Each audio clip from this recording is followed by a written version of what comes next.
আধুনিক রুটি মেকার স্থাপন করে অনন্য রেকর্ড সৃষ্টি করলেন আরআরএফ সিলেট সংস্থার মাননীয় কমান্ড্যান্ট অতিরিক্ত ডিআইজি জনাব মোহাম্মদ হুমায়ুন কবির। গত ২১শে মার্চ আরআরএফ মেসের শুভ উদ্বোধন করা হয়।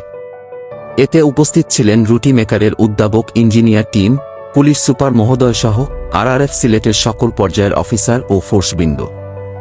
পাশাপাশি ফোর্স মেসে সবজি কাটার, রাইস কুকার এবং কারি কুকার স্থাপন করা হয়। এতে অল্প সময়ে ফোর্সের জন্য সুষম এবং স্বাস্থ্যসম্মত খাদ্য প্রস্তুত সম্ভব। একসাথে যেমন জ্বালানি সাশ্রয় হবে, পাশাপাশি দ্রুত সময়ে অনেক বেশি খাদ্য প্রস্তুত করে যুগান্তকারী মাইলফলক সৃষ্টি করবে। ফোর্সের জন্য ইউনিট প্রধানের এমন উদ্যোগে সংস্থার সকল অফিসার ফোর্স অত্যন্ত খুশি। এতে একদিকে যেমন তাদের ডিউটির প্রতি মনোবল বৃদ্ধি হবে, অন্যদিকে সুস্বাস্থ্য গড়ে তুলতে সহায়তা করবে।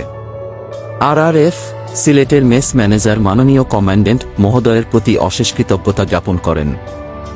তিনি বলেন, ফোর্সের জন্য বাবুর্চিদের দ্বারা রুটি প্রস্তুত অনেক কষ্টসাধ্য ব্যাপার ছিল, কিন্তু এখন স্বয়ংক্রিয় হওয়ায় বাবুর্চিদের কাজ অনেকটা সহজ হয়ে গেছে। আরআরএফ সিলেট মাননীয় কমান্ড্যান্ট মহোদয়ের এই মহৎ উদ্যোগ যুগ যুগ ধরে স্মরণ রাখবে।